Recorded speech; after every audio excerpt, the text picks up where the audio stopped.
Okay, this is a popular trunk that is sold for mopeds.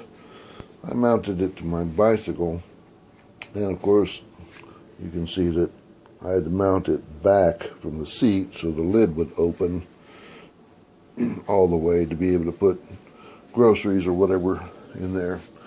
This one, I don't believe this is a reflector, but it is a red lens, so if you had a way to put a light in there, that'd be great.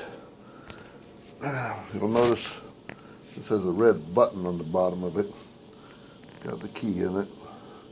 You turn the key from vertical, you turn it to the right, clockwise, to unlock it. Now it's metal on metal in there, the latch is, so it might be hard to turn. A little bit of lithium grease or something might help. And notice that doesn't open when you turn the key and pull up on the lid. What you have to do, I realize it's hard to see, is you have to put your finger under here, pull that up, and then lift and pull this piece back so that the lid will lift. I've just got my thermal bag and grocery bag and my lock in there, but you can see down in here that this piece is what latches, and when it's latched, that's why you have to lift up on it to pull it away so the lid will open. Also,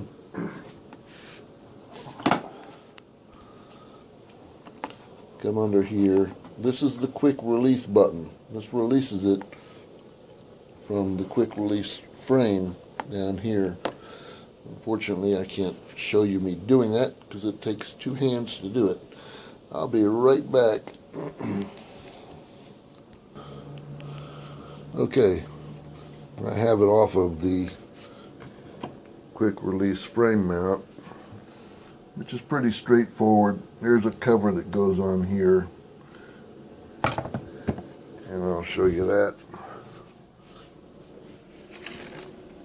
It's just this little piece right here.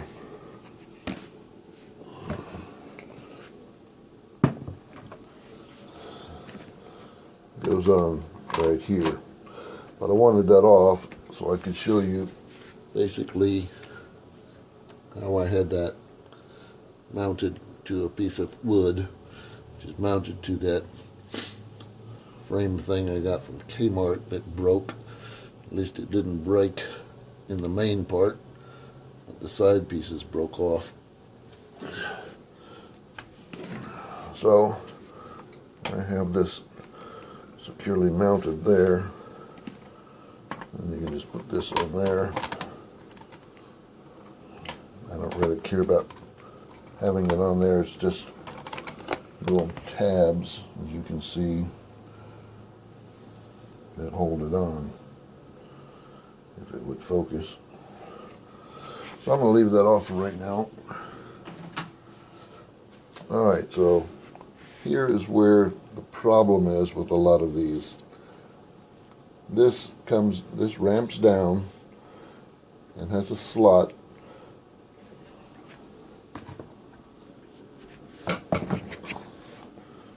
so it will hook right here. This metal piece, I'm sorry, the metal piece is what hooks into this. The problem was that this tab extended out too far, and I had to grind it down about 1/8 of an inch because this is a very strong spring that you have to push down on that. I couldn't really find a way to get around that, so I just ground that down. It does take some effort to push that in enough to release, push that tab back to release the quick release on that bracket there. So what I would suggest is, if you buy one of these, don't just take it back. If you have a little Dremel tool, then go ahead and cut down that, grind it down or cut down that metal tab right there. I'm sorry if it's out of focus, so that you can take care of that and the quick release will work. I mean, you can still use the trunk and open the lid and all that without the quick release if that's the way you want to do it, but what I'm suggesting is grind that down so that you can take that inside with you if you want. If you keep anything valuable, you can take it down to the beach or the lake, wherever you're going, so you don't have to worry about somebody ripping it off. So to close it, make sure that the lid is fully closed. Push down and lift up until you hear it snap, and then bring it down. Now, because this takes two hands to do, there's a lot of spring tension here,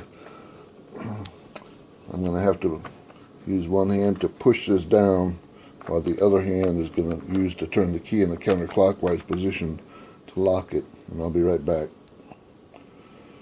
Now, obviously, because this is locked, I will not be able to mount it to the quick release frame. So I'm going to go ahead and unlock it again, mount it back to the frame, and be right back. And the way this hooks in is the two tabs right there go into the two slots that you see. So that secures it. You push it forward and down, and in my case I push in the button while I'm doing that. Now, I will say that you can get it down into the quick release. If you've got strong fingers, you can grab underneath the frame, push the button, and then push it down in. I thought you could. Well, looks like it took two hands. Alright, so it's still unlocked, and you're going to have to push that forward with one hand while you turn the key counterclockwise with the other hand to lock it. And that's how you solve the problem of getting this bad boy secured. And that little metal piece that needs to be ground down is mostly what's going to cause your problems with this unit. So if you have a friend with a Dremel tool or something that can get that piece ground down, you're good to go. Have a great day.